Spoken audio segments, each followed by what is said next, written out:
Λοιπόν, στη σημερινή μας κουβέντα θα προσπαθήσουμε να λύσουμε ένα μυστήριο, θα έλεγα, της δημόσιας διοίκησης. Ακούγεται ενδιαφέρον. Έχουμε μπροστά μας μια διπλωματική εργασία από την Εθνική Σχολή Δημόσιας Διοίκησης και κάποιες σημειώσεις για την Ελλάδα και περιγράφουν μια ολόκληρη ιστορία. Είναι σαν μια διαμάχη για τον θρόνο, κατά κάποιο τρόπο. Μάλιστα. Έχουμε έναν, ας πούμε, παλιό βασιλιά, το κλασικό άκαμπτο κράτος, έναν επαναστάτη που ήρθε με νέες ιδέες από τον κόσμο των επιχειρήσεων και έναν διάδοχο που προσπαθεί να τα συνδυάσει όλα αυτά. Ωραία παρομοίωση. Η αποστολή μας σήμερα είναι ακριβώς αυτή. Να καταλάβουμε ποιος είναι αυτός ο διάδοχος, τι ακριβώς είναι το νέο βεμπεριανό κράτος. Εξαιρετική προσέγγιση, γιατί όντως πρόκειται για μια σύγκρουση ιδεών. Και για να καταλάβουμε τον διάδοχο, τον νέο βεμπεριανό, πρέπει να ξεκινήσουμε από τον παλιό βασιλιά. Από τον Βέμπερ, φαντάζομαι. Ακριβώς. Από το μοντέλο που κυριάρχησε για δεκαετίες και διαμόρφωσε την εικόνα που έχουμε όλοι στο μυαλό μας για τη γραφειοκρατία. Μιλάμε φυσικά για το βεμπεριανό μοντέλο. Ας το ξεδιαλύνουμε λοιπόν. Όταν λέμε βεμπεριανή γραφειοκρατία, τι ακριβώς εννοούμε? Εγώ τουλάχιστον φαντάζομαι στίβες από χαρτιά, σφραγίδες, αργές διαδικασίες, αλλά η αρχική ιδέα πρέπει να ήταν κάτι πολύ πιο λογικό. Ακριβώς. Η αρχική ιδέα του Max Weber ήταν επαναστατική για την εποχή της.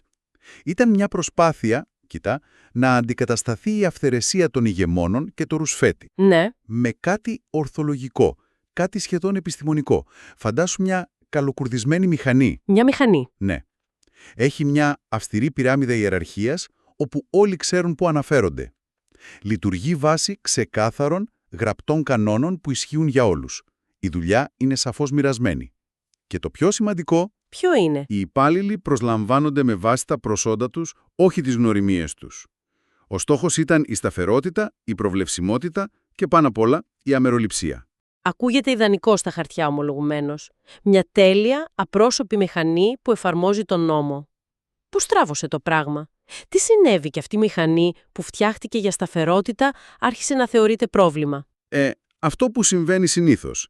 Η πραγματικότητα την ξεπέρασε.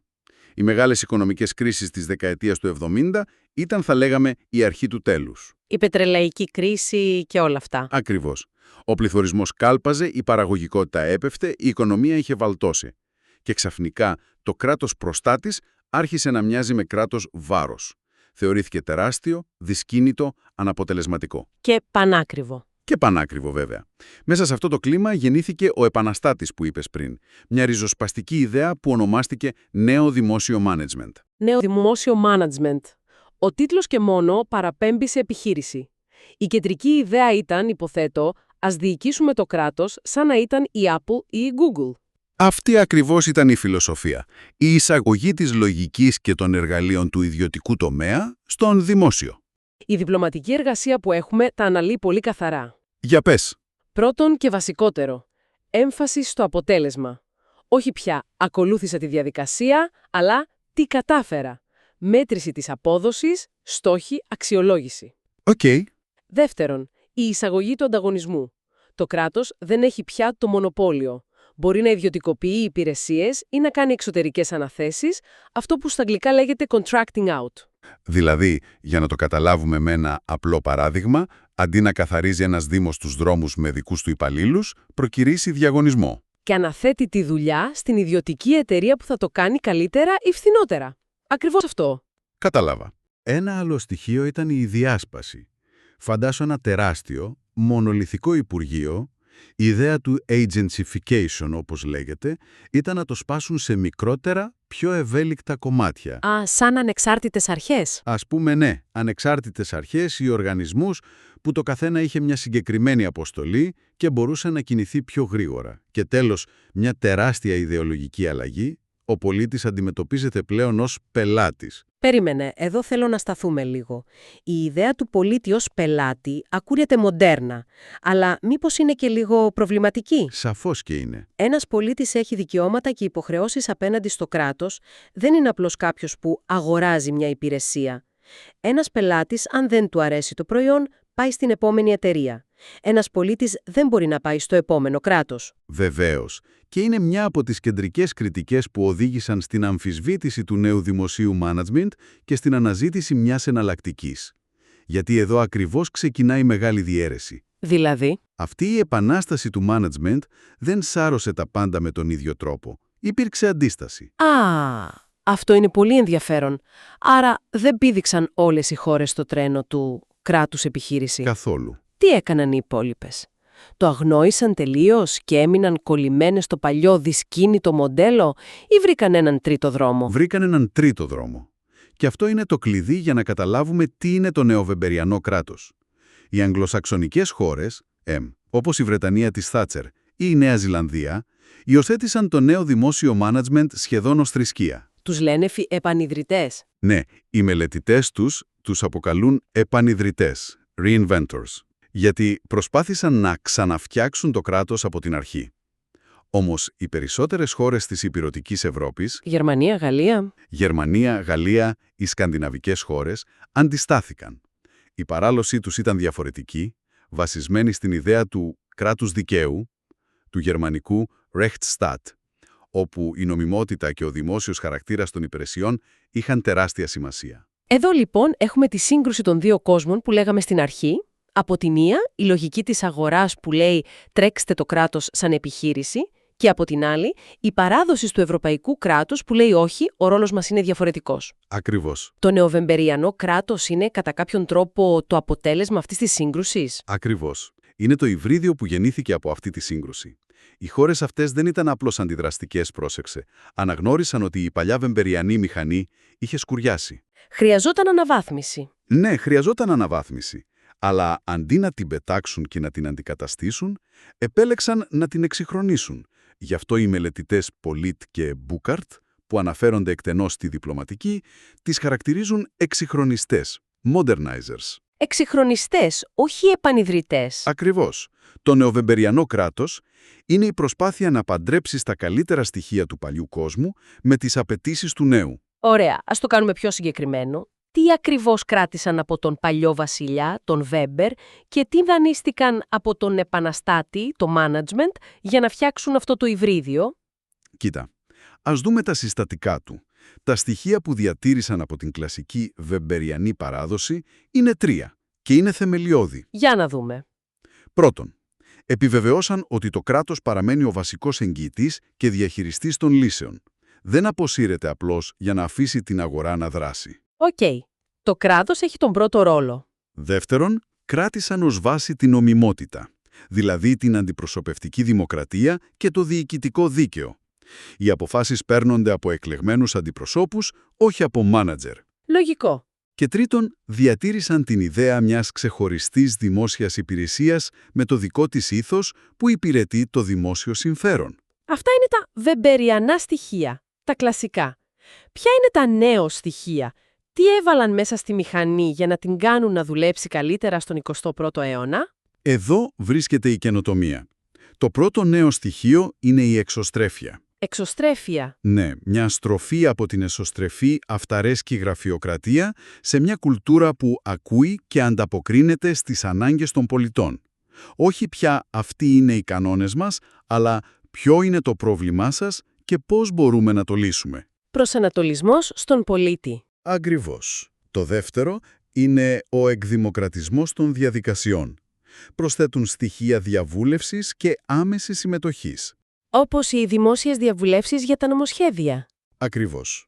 Και το τρίτο, που το δανείζονται ξεκάθαρα από το νέο δημόσιο management, είναι η αιμονή με την αποδοτικότητα και την αποτελεσματικότητα. Το αποτέλεσμα μετράει. Μετράει και θέλουν να πετύχουν περισσότερα με λιγότερους πόρους. Άρα δεν είναι σκοπός να καταστρέψεις την παλιά μηχανή, αλλά να την αναβαθμίσεις, να της βάλεις ένα καλύτερο ταμπλό και να την κάνεις πιο ευαίσθητη στις εντολές του οδηγού, που είναι ο πολίτης. Η εικόνα είναι πολύ πιο καθαρή τώρα. Ας δούμε όμως πώς αυτή η θεωρία εφαρμόζεται στην πράξη. Οι σημειώσεις που έχουμε για την Ελλάδα τι μας λένε? Πού βρίσκεται η Ελλάδα σε αυτόν τον χάρτη των ιδεών? Η ελληνική περίπτωση, όπως περιγράφεται, είναι ένα συναρπαστικό εργαστηριακό παράδειγμα. Επιβεβαιώνει απόλυτα τη θεωρία ότι Η απλή εισαγωγή εργαλείων δεν αρκεί. Ενδιαφέρον. Η Ελλάδα, ειδικά μετά την κρίση χρέους και υπό την πίεση των μνημονίων, υιοθέτησε μαζικά εργαλεία του νέου δημόσιου management. Είδαμε ιδιωτικοποιήσεις express.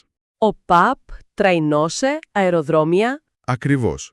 Είδαμε μια τεράστια όθηση στην ηλεκτρονική διακυβέρνηση. Εισήχθη η στοχοθεσία στη διοίκηση με νόμους όπως ο 3330 του 2004 και ο 4369 του 2016. Έγινε προσπάθεια να μπει μια τάξη στην πολυνομία. Και όμως ένα από τα κεντρικά σημεία στις σημειώσεις είναι ότι παρόλο που μπήκαν όλα αυτά τα νέα γυαλιστερά εργαλεία, η μηχανή δεν άλλαξε πραγματικά πορεία. Η εφαρμογή τους χαρακτηρίζεται περιορισμένη και αποσπασματική. Γιατί? Γιατί τα εργαλεία αυτά τοποθετήθηκαν πάνω σε ένα σασί με βαθιά δομικά προβλήματα που λειτουργούν σαν αντιστάσεις. Οι σημειώσεις είναι αποκαλυπτικές. Δηλαδή? Πρώτο και κύριο πρόβλημα. Η ασυνέχεια. Η παντελής έλλειψη θεσμικής μνήμης. Αναφέρεται ένα απίστευτο παράδειγμα, 4 διαφορετικοί νόμοι για την αξιολόγηση των δημοσίων υπαλλήλων μέσα σε μόλις 7 χρόνια. Περίμενε. Αυτό είναι τρελό. Δηλαδή, πριν καν προλάβει να εφαρμοστεί και να αποδώσει ένα σύστημα, το ξυλώνουν και φέρνουν το επόμενο.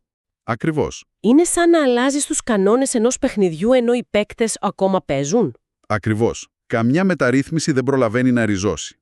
Το δεύτερο μεγάλο εμπόδιο είναι η ίδια η διοικητική κουλτούρα. Περιγράφεται ως νομικίστικη και φορμαλιστική, με έμφαση στην τήρηση του τύπου, όχι της ουσίας. Είναι αυτό που λέμε «το χαρτί μιλάει». Μπορεί το αίτημά σου να είναι λογικό, αλλά αν λείπει μια σφραγίδα από το τρίτο αντίγραφο, τότε απλά δεν υπάρχει λύση. Ακριβώς αυτό. Τρίτο πρόβλημα. Τα περίφημα, στεγανά, τα σάιλος. Κάθε Υπουργείο, κάθε υπηρεσία λειτουργεί σαν να είναι σε ένα δικό της καβούκι, χωρίς να μιλάει με τους διπλανούς. Ο συντονισμός είναι σχεδόν αδύνατος. Μάλιστα. Και τέλος, ο υπερβολικός κανονιστικός φόρτος. Η πολυνομία. Κρατήσου για το νούμερο που αναφέρεται. Για πες. Το 2012 είχαν καταγραφεί 27.995 αρμοδιότητες μόνο στην κεντρική διοίκηση. 28.000 αρμοδιότητες. Ο αριθμός είναι εξωφρενικός. Δεν είναι σύστημα αυτό, είναι λαβύρινθος. Πώς είναι δυνατόν να υπάρχει συντονισμός μέσα σε τέτοιο χάος? Ακριβώς. Υπάρχει μια εξαιρετική παρομοίωση στις σημειώσεις που τα συνοψίζει όλα αυτά. Λέει ότι η ελληνική διοίκηση είναι σαν ένα μεγάλο, παλιό πλοίο που προσπαθεί να αλλάξει πορεία. Α, την έχω σημειώσει αυτή. Έχει εγκαταστήσει νέα, σύγχρονα όργανα πλοήγησης στο πιλωτήριο. Αυτά είναι τα εργαλεία του νέου δημοσίου management, αλλά η βαθιά χαραγμένη ρότα του πλοίου. Η διοικητική του παράδοση και κουλτούρα. Και η έλλειψη συντονισμού του πληρώματος, η πολιτική ασυνέχεια, το τραβάνε συνεχώς πίσω στην αρχική, δυσκίνητη διαδρομή του. Είναι η τέλεια μεταφορά. Δείχνει ότι δεν αρκεί να αλλάξεις τα όργανα, αν δεν εκπαιδεύσεις το πλήρωμα και δεν αλλάξεις την ίδια την νοοτροπία του ταξιδιού.